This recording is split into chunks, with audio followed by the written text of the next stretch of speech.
Hormatly vatandaşlar, şu gün 2023-nji ýylyň 10-njy maý hepdeniň çarşamba güni DBT platformasynyň kanallarına hoş geldiňiz. Şuňky temamyz Aglawaly Serdaryň Moskwa sapary.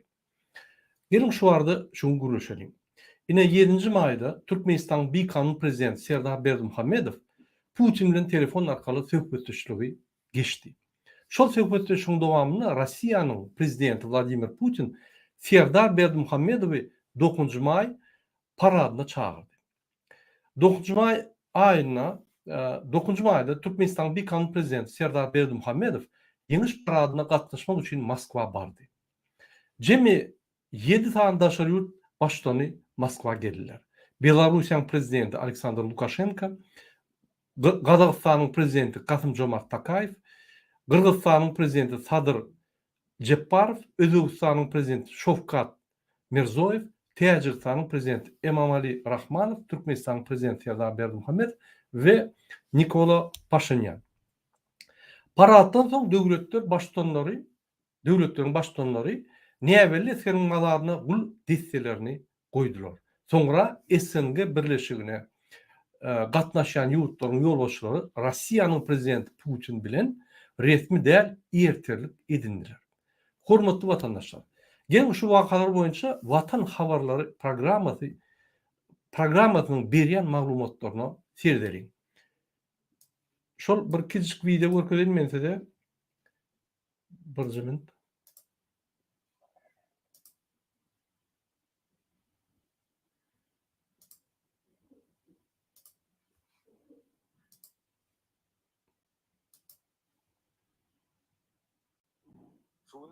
Hormatly prezidentimiz Serdar Berdimuhammedow Russiýa Federasiýasynyň prezidenti Vladimir Putin 1941-1945 ýyllaryň beýik watançylyk urşunyň gadyrylan ýeňişiň 72 ýylygy münasibetli Moskwada geçirilýän dawraly şäherlere hormatly mehman köküne atnaşmaga iýeren şahyla boýunça Russiýa Federasiýasynyň iş saparyny boldy. Ýer bilen hormatly prezidentimiz beýik watançylyk urşunyň gadyrylan ýeňişiň 72 ýyllyk bayram münasibetli Moskwa şäherine geçiriljek şäherlere gatnaşmak maksady bilen Russiýa Federasiýasyna uğramak üçin paýtagtymyzyň halkara howa mendillige geldi. Bu ýerde döwlet başçylaryny ýurdumyzyň resmi adamlary götürer. Paýtagtymyzdan uğralan hormatly prezidentimiziň uçary bir näçe wagtdan Moskwa şäheriniň Vnukovo 2 howa mendillige geldi. Bu ýerde döwlet başçylaryny resmi adamlar garşadylar. Howa mendilini döwlet başçylarymyz. Hormatly vatandaşlar, ine sizin öýüňiz şu ýerde resmi taýdan adamy garşalylar diýdi. Kim resmi taýdan garşaldy? Hani ministrler barmy? Vice-premier barmy? Prezident barmy? Lavrov barmy? Daşy işler ministri başly? Ýok. Bir ornmatarlar, ýa-ni Türkmen delegasiýasyny garşalýan dejurny ornmatarlar. Onlar resmi taýdan hawa, resmi taýdan hormat goýup aldylar ýöne hormat ýok. Kreml köşküne geldi. Bu ýerde hormatly prezidentimiz Russiýa Federasiýasynyň prezidenti Vladimir Putin mehri garşlady. Soňra hormatly prezidentimiz Moskwa bilen beýleki wekilçilik toparlaryň ýol başçylary bilen birlikde beýik ýeňişiň 78 ýyllyk münasibetli dawarlara gatnaşdy. Döwlet başçylary dawraly harby ýürüş diýnediler.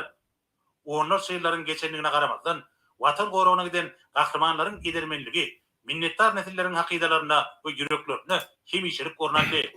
Olar watan gorawçylarynyň batyrlygynyň we gaýdysızlygynyň öňüne başa gelýär. Hormatly vatandaşlar, ine ünsverin bolsaňyz, Serdar Berdimuhammedow Международный halkara tribunalyň tarapyndan gözlenilýän jenaýatçy Putin ýanyna bardy. Şunuň Putin ýanyna barmagy nämäni görkezýär? Gelin şoňa sertip geçelim. Birinji, Rossiýanyň Ukraina çolup agresiýa edýänini Türkmenistanyň dol gollaýany görkezýär. Sebäbi Türkmenistanyň resmi taýdan hemme ýerde Türkmenistany görkezýän adam resmi taýdan şol jenaýatçy Putiniň ýanyna baryp şo ýerde ýanky parat geçdi. İkinji bolsa jenaýatçy adamy gollap ýanyna durup Türkmenistanyň awryny bütün dünýäniň öňüne dökdi.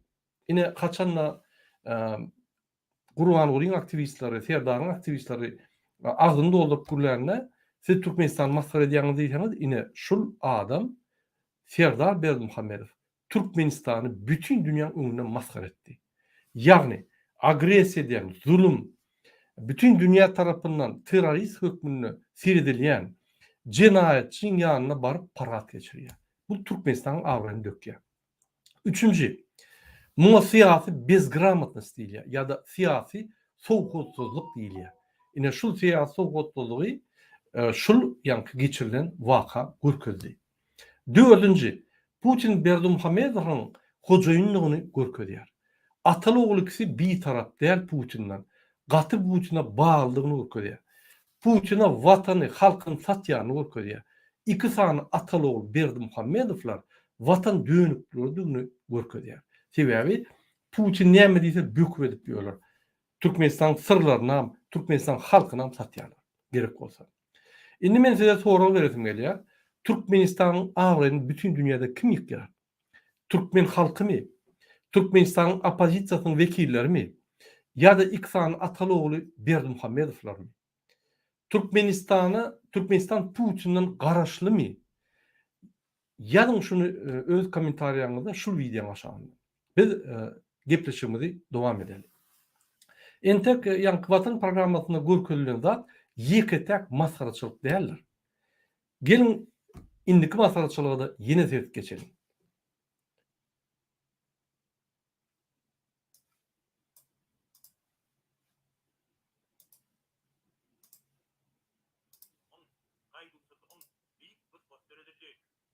Katarına hormatly prezidentimizden garratasынан Türkmen halkynyň milli lideri, Türkmenistanyň halk maslahatynyň başlygy Gahryman Arkadagymyň atasy Berdimuhammed Anaýewiň bolanlygyny ýatlamak gerek.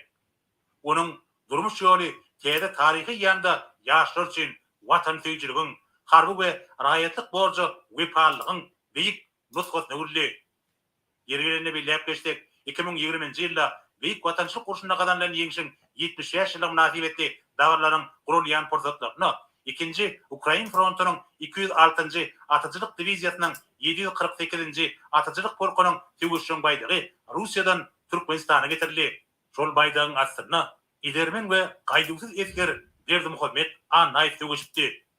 Soňra hormatly prezidentimiz we dawara gatnaşýan beýleki döwlet başdanlary tutuş adamlaryň parahat durmuşynyň we azatlygynyň gorugyna giden hem-de 1941-nji 45-nji ýyllaryň beýik watançylyk urşunyna faşizme garşy töwüşlerde wepat bolan gahrymanlar barada ýatlamalary hormatyň nyşany hökümine näbeli eskerin gowuruna gül goýdular. Ine hormatly vatandaşlar, men size okap berin sebäbi muny siz üns bilen dinlemeseňiz bolmaýar. Üns beriň vatandaşlar. Vatan programmasynyň diktatyň aýdyşyna görä gahrymanyň hataryna hormatly prezidentimiziň garry atasy we Türkmen halkynyň milli lideri, halk maslahatynyň başlygy Gahryman Arkadagymyň atasy Berdimuhammed Anaýewiň bolandygyny ýatlamak gerek. Onun durmuş ýoly täze taryhy eýýamda ýaşar üçin watan söýjülügiň, harby we raýatlyk borjy wepalygyň beýik nusgasyna öwürli. 2020-nji ýylda beýik watançylyk urşunyň gazanlan ýeňişiniň 75 ýyllygy bolanyna dawarlaryň gurulýan pursatlaryny ikinji Ukraina frontunyň 206-njy atyjylyk diwiziýasynyň 748-nji atyjylyk polkunyň töwüşçüň baýdagy Russiýadan Türkmenistana getirildi. Şol baýdagyň astyna idermen we gaýdygysyz Berdimuhammed Anaýew töwüşipdi. Eýýem 2020-nji ýylda Gurbanuly öz we kakasynyň taryhyny üýtgedip, öz wezipesini ulanyp, Türkmen halkynyň taryhyny üýtgedip ýerine falşiwy alyk taryhy goýdy. Bizde näme uruşda wepat bolan gahrymanlar azmydy? Egerde Berdimuhammed Anaýew ular ýaly gahryman bolan bolsa, şo ýerde ýanky beýik watançylyk urşunda edermenligini, gahrymançylygyny görkezden bolsa, hany onuň medallary? Näçip Sowetler şunu gahryman medalyny bermendirler? Näçip bir 80-90 ýyl geçen soň şul adam gahryman bolýar? Sebäbi Berdimuhammed öz wezipesini ulanýar. Bir kanun, falsifikasiýa ýene bir gerek. Näçip Berdimuhammed Anaýew gahryman bolýar 80 ýyldan soň Haçanla bizim hakyky gahrymanlarymyz, ýagny uruşda ölen adamlar, gahrymançylygy görkezler, äneuli, gäwürtli, marly, lewaply, daşowully, balkanly, akylly bir topar adamlar gahrman medallaryny aldylar. Näçip olar ýatdylar? Näçip olar barada taryhy muzeýler açylanok? Näçip olaryň adlary şuraya bayramçylyk bolanok, ýanlananok? Näçip bul Serdar Berdimuhammedow diýen bir haramzada Moskwa gidip ortlaryň öňüne parat geçirýär, näçip öz watanynyň prezidenti bolup türkmen gahrmanlaryna şo ýerde öz hurmatyny goýanok. Näme iwet bolmak bir ornmasar aňary. Seni hatda ministrler marşalmady, ornmasarlar marşaldy. Iwer ornmasaryny. Raşid Merýedow iwer. O Vefa Beýrekini iwer ýerine goýan adamy. Mejidin başlygyny iwer. Sen halk bilen bolmaly. Sen Putinin iti däl. Wah, ýalňyşdym. Sen Putinin iti. Şoň üçin şoň ýanyna gidýär. Ine hormatly watandaşlar, şu ýaly falsifikasiýa edip, öz kakasyny taryhy goýup, onam gahrman edip, 80 ýyl geçenden soň ine şu kezzaplar Türkmenistany dagyp ýörler. Ine men size bir zat aýdym. Putina diktator diýerler, Putina ýa-ni jinayetçi, halkary gurumlar diýär. Bular Putindan emleşde. Näme Putin atasyny taryhy sokup, taryhy çalşyp, şo ýerde ona gahrmançylyk, ýa-ni medallary berip gahrman adyny berdimi? Elbetde ýok. Putin näme öz gyýylaryny, ýa çağlaryny prezident etdimi? Elbetde ýok. Putin näme özüni milli lider etdimi? Elbetde ýok. Bular bolsa türkmen halkynyň sadalygyndan peýdalanyp, ukladyp, üstüne organlary iteltirip, ýa-ni o terroristleri, zombileri, ol parahorlarym öz watanynyň eliniň gidýärini bilmän olur uhlap ýörler. Halky gorkudyp, ukladyp ine şu güne geldik. Türkmenistanyň bir jinayet alan adamy Berdimuhammed Annaýew Türkmenistanyň 80 ýyl uruş guturandan gahrmany bolýar. O näme beýle bolýar? Ýalyn kommentariýada öz pikirleriňizi ine şu ýaly kezzap ýurdu dolandyranyna hem ýerde kezzapçylykdyr. Taryhda, siýasatda, ekonomikada, sosial problemlerine, hem senatda hem ýerde kezzapçylyk, falsifikasiýa. Hatda saýlawlarda da falsifikasiýa. Gelin intek iýini serdeliň hormatly watandaşlar. Täze videomy görkezýän size.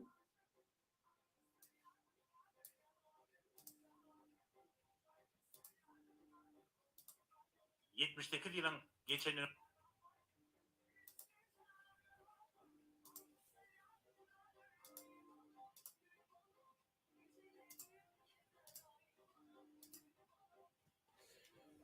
Ine 3-nji videoda ünsüň hormatly watandaşlar. 78 ýyllygyna adibetli dawarlar tamamlanandan soňra hormatly prezidentimiz Moskwa şäheriniň Vnukovoki halkara howamendine geldi. We birden watan dogrady. Howamendiniň döwlet başlarynda resmi adamlar götürýär. Bir näçe wagtdan hormatly prezidentimiz Muçary paýtagtymyň halkara howamendine gelip gönni. Howamendine hormatly prezidentimizi resmi adamlar garşyladylar. Ýene bolsa türkmen halkynyň milli lideri, halk maslahatynyň başlygy, gahrman arkadamyň adyny beýik watançylyk urşunyna gadarlan ýeňişiň 72 ýyly münasibetli gelen gutlaw bilen tanış edýär. Onu şeýle diýilýär. Onuň alhedraty, türkmen halkynyň milli lideri, Türkmenistanyň halk maslahatynyň başlygy Jenap Gurbanguly Berdimuhammedow. Hormatly Gurbanguly Merkuliç, gadarly doganym. Siz hemde Türkmenistanyň dogully halkyny 9-njy may 2-nji jahan urşunyna faşizma garşy gadarlan beýik ýeňişiň 72 ýyly münasibetli tüýsürekden gutlaýar. Bu bayram günlerinde ýowul urşda gaýdulsyzlyk hemde watany bolan şeksiz söýgüni görkezden hormatly veteranlar bizi hatirleýär. Olaryň edermenliginiň öňünde hemişe başaýýar. Biz geljek nesilleriň parahatçylygy we awadançylygy uğruna janlaryny gurban eden pederlerimiziň münasip nesiller hökmünde ýurtlarymyzyň arasyndaky dostluk gatnaşyklary potrandyrmagy mukaddes borjumyz hataplaýar. Ýurtlarymyzyň arasyndaky köp asyrlyk dostluk we hoşniyetli goňşuluk gatnaşyklarynyň mundan beýlegen netijeli ösdüriljekdigini hemde iki doganly halkyň umum bekbetlerine hyzmat etjekdigini inanýar. Forsatdan peýdalanyp, hormatly Gurbanuly Melikuliç, size berk jan saglyk, asyrly işlerinizde täze üstünlükleri, Türkmenistan dogonlyk halkyna bolsa parahatçylyk, abadançylyk we durumlukly ötüş ardy edýän. Tüýsürekden hormatlamak bilen Şafkat Mirziyoyew, Özbegistan Respublikasynyň prezidenti.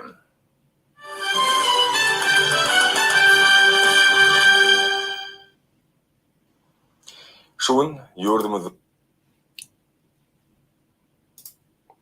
Hormatly vatandaşlar, gördüňizmi? Ine men size häzir gutluglary görkezinde ünsüň hormatly ýylaşlar. Uruşdaky ýeňiş bilen baglanyň hemme gutluglar Türkmenistanyň adyna gelenok. Türkmenistanyň halkyna gelenok. Türkmenistan resmi taýdan bar ýerde Türkmenistany görkezmek üçin ýol ýütürleşdiren adam prezident şoň adyna gelenok. Gurbanulyň adyna. Gutluluk günü ötogumyň arkada bolan Gurbanulyň adyna gelýär. Näme? Hakykatdanam gutluluk Gurbanulyň adyna gelenok. Türkmen halkynyň adyna gelýär. Ol bir prosedura, resmi taýdan. Bunu bolsa beýerde de falsifikasiýa edip, Watan ýalan habar programmasynda Gurbanulyň adyna geldi diýip görkezýär. Näme Gurbanuly uruşda boldymy? Ya uruşda gan dökdümi? Ya gahrman boldymy? Bir gorkak adam, kezzap. Uruşda dogulmady ama. Uruş gutoralaň doguldy.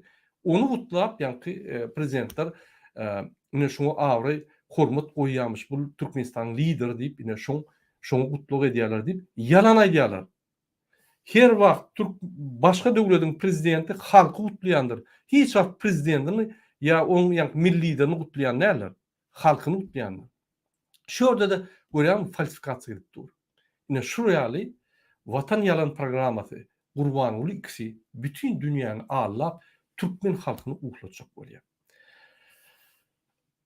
Bir daha da üns berdiňizmi? Hormatly vatandaşlar, ine şul gutluglar gelende ýa-da telewizionyada köp zat aýdylanyna Gurbanulyň ady tutulýar. Hatda onuň oglunyň adam tutulýar. O diýmek näme? Türkmenistanyna hälem prezident bolup Gurbanuly dowam edýär. Serdar ol oýunjak. Kakazy şoňa da inanmaýar şol gutluglary. Ünsüň. Şonu prezident diýen hasabym edenok Gurbanuly. Bolýa halk diýip hasap edenok. Hatda öz oglundan prezident diýip hasap edenok. Şol ýaly kezzap. Hemme gutluglary aýdýar, hemme nemeleri özüne çekýär. Telewizyon açdyň, gahrymanlar kada. Bir Serdar boýunça 30% aýdylan bolsa, prezident ýa-ni gahrman arkada ol hiç kim. 70% maglumatda şo boýunça gidýär. Şo boýunça ýa-ni şoň sesi ýanlanýar Watan habar programmasyna. Ine şoň üçin men öňüm aýdyp gelýän döwlet ýok. Hatda prezidentam ýok. Şo Gurbanuly hemme ýa-ni döwletiň şahlaryny, ýa-ni guruluş şahlaryny öz eline alyp dolandyryp ýör döwlet. Şo ýaly kezzap. Biz şu kezzapdan diýilmesak, hatda Türkmenistanyň beýkanly prezidenti Serdaram arkyny gezip prezidentligini etbilmeýär. Şoňa da bermeýär şular. Aý, Hudaý saklasyn. Hemme zat spektakl. Indi men bir soragym bar size. Ýazın kommentariýlarda. Türkmenistanyň kim prezident? Hälem Gurbanuly Berdimuhamedowmy ýa Serdar Berdimuhamedow? Ya da iki kelleli prezident mi Türkmenistan'da? Ýa-ni öz pikiriňizi kyn görmän. Bize sizin pikirleriniz gaty wajyp. Hormatly vatandaşlar, eger de siz ünsüp diňen bolsaňyz, ine Gurbanuly eýýäm Türkmenistanyň taryhyny üýtgetdi. Berdimuhamed Annaýewy uruşda bolan gahrman etdi. Onuň muzeýini açdy. Bu eýýäm Berdimuhamedowyň birinji nesiliniň geldigini görkezýär. Inni mekteplerde, üniversitetlerde ve okuw jaýlaryna Türkmenistan taryhyna şu Berdimuhamed Annaýew uruşda ine şeýle boldy, gahrman boldy, edermenlik boldy, ýaşyra nusxa boldy diýip şu taryhy izçad edilýär. Şu taryhy öwrenilýär. Bu hem taryha girdi. Bu hatta bizim täze taryhymyzy falsifikasiýa etdi. Niyazow bir etdi, Niyazow kynam inni on atalaryny dogonlaryny gahrmanlykdan aýda özüni goýup başlady. Unutmaýaryn. Berdimuhamedov Anayewiň nesilini goýdy. Inni ol birinji nesil bolýar. İkinji nesil Gurbanuly özüni iki ere kahraman etdi. Konstitusiýany bozup, sadaka abazyny ýaşular ulanyp özüni milli lider etdi. Yine de sadaka abazyny ýaşular ulanyp özüni arkada lakamaldy. Bizim büdjetimizden bizden soraman 3,7 milyardy ogurlap bizim pulumuza, ýa-ni bizden soraman ruhsatsyz öz arkada şäherini gurýar. Arkada şäherini gurýan han halkdan soradymy? Ýok. Ya şoýra 3,7 milyar pul goýjagyny bize aýtdymy? Ýok. O büdjetin 35%. Onanyň büdjetde 5% gazanyp bilsen, ýa-ni profitset bolsa, şo puly sosial soýalar, ýa-ni Türkmenistan ösüşine soýalar. O näýle 35% bizden sorma ýöne gidýär. O 35% biz bermeli halk bilen bizim TV gaýlyklarymyzdan ýene şol bergiler ýapylar. Bizden sorma, bizim pulumyza öz şäherini, özü ýa-ni kirşeýini alyp, özüni ýetişip çykaryp gurýar. Kezapçylyk diýem şunu. Aňyrbaş kezapçylyk. Bikançylyk bul döwlet pulunu ogurladygyny, ogurlaýandygyny o ofitsialny resmi taýdan görkezdi. Diňe şoň üçin basmaly şunu. Haramzadany. Inni ol ikinji nesil Gurbanuly. Ünsüren Berdimuhamed Anayew. Birinji nesil taryha kitaplara gitdi. İkinji nesil öz-özüni padşah etip gelýän Gurbanuly Berdimuhamed. Inni üçüncü nesil bizim saýlaw setlerimizi ogurlap, falsifikasiýa edip, siyasi maşinçilikden üstülen bir kan ýagdaýda öz oğluny Serdar Berdimuhamedov edip belli. Bu aýraty nesil, üçüncü nesil. Her nesil normalde 20 ýyldyr. 20 ýyldan soň ýeni bir nesil. O nesil geçýär 20 ýyl, ýeni täze nesil dörýär. Ine derdim, bu öz 20 ýyllyk, ýa-ni 17 ýyllyk wezipetine, Türkmenistan ýolbaşy wezipetine iki nesil sokdy. Öz kakasyny sokdy, Berdimuhamed Anayew we özüni sokdy. Indi üçüncü nesil hem goýdy öňe. Serdar Berdimuhamedov. Diýmek geljek 20 ýyl şol Serdaryň nesili bolar. Ýöne biz ýene de uhlap ýöresek, ýene de biz bolýaly, muradagy näme gurulma diýen diýip otursak, dördüncü nesil emele gelip dur. Ol Kerim Aktygy. Eýýam emheme gullugyna işläp ýör. Şo ýere häzir bir ýolbaşy bolar. Şo ýerde eýýam bir kiçirak ýolbaşy bolup, eýýam öz gaýyn gudalary bilen Türkmenistan talap başlady. Dördüncü nesil gelýär. Diýmek geljek 20 ýyllar, geljek 40 ýyl belli. Ine men şonu aýtjak bolýan size. Uhlamaň, ýatmaň, bolly edelim. 32 ýylda Türkmenistan basyp alan diktatoryň hereketlerini size düşündürýän siýasatçy bolmady. Inni opozisiýa halkymyň gözlerini açýar. Ýöne halkymyz uhudan hiç hil çykasy gelenok. Halkymyz ýaşan günne zeýrenýär, ýöne hereket edesi gelenok. Ine Türkmenistanyň opozisiýasy size bolup geçen zatlary jikme-jik beýan edip, ýa gizlin zatlar açyp düşündürýär, agzyňa salyp berýär, şonu da uhlasaňyz onu özüňizden görün. Ine şu zatlary gysgaça analizde görkezilýär, görünýär. Ýöne dernäp analiz etsen edil, ýa-ni liniýada goýulanýar bolýar. Ine Gurbanulyň hereketleri. Ünsüren vatandaşlar, 2020'de şu parçalı geçer diysek, inanman üstümüzden ulyadınız. Inni fizik taýdan geçtiler. Inni resmi taýdan bu dokumentlaryny düzeltip başladylar. Kakasyny taryha saldylar, tarih diýip. Özüni arkada etdi, arkada şäherini gurýar. Arkada köçeleri, zatlary, futbol kluby, aýratyn şäher etdi, onu diňe ýa-ni özüne degişli şäher etdi. Hatta velayata degişlemde. Bizim büdjetimizden pul alyp basyp ýörer. Oğlunu prezident etip koydu, täze nesil döretdi. Yine de öňde geljek 20 ýyllyk nesil döretdi. Inni onam uhlak galyp otyr, inni Kerim Berdimuhamedov emhemeň içinde işläp ýör. Onun gaýyn gudalary Türkmenistan talap başlady. Täze 4-nji nesil. Diýmek bizim 40 ýylymyz eýen baly. Eýýem çözülmeli. Padşah kaçan geçine geçirmeli. 40 ýylla eýýem nukutlar goýup, reper çekip liniýadan gidip durmaly. Ine men şunu düşünjek bolum size. Inni opozisiýa halkymyň gözüni açýar. Türkmenistan ýuwaş-ýuwaş hususy gurbanlygyň paçalygyna geçýär. Türkmen halky bolsa uğradylyp, gorkudylyp, ýurduny ýitirip gelýär. Mümkin bizim halkymyz watanyny ýitirip, gurbanlygyň paçalygyna ýaşamaga münasipdir. Ýazın kommentariýalarda öz pikirlerinizi mümkin şol şeýledirem, mümkin biz şonu isleýändirsem. Ya bir topar gurbanlygyň aktivistler häzir öňe çykyp ine mışmış Serdar düýet çökmüş, Serdar gowulaşdyrjakmyş, bir topar mışmışlar diýerler. Berdimuhammedow mışmış boldy. Ine ine ýollar açyljakmyş, ine gowulaşjakmyş, konvertasiýa açjakmyş, internet açjakmyş. Ol 17 ýyl ýaşap geçdik. Inni mışmış bilen Serdaryň mışmışy bilen bir ýyl ýaşap oturdyk. Siyasatda we iqtisadiýetde şeýle bir kanun bar. Eger täze ýolbaşy gelip bir ýylda hiçlat etmedik bolsa, inni hiçlat etmez. Bir kiçirak ýanky kiçik reformlar eder şoňdan tamam bar. Gaýtyp öz wezipesini özüni saklamak üçin gysarda ýanky repressiýalary güçlendirer. Ine şo bolar.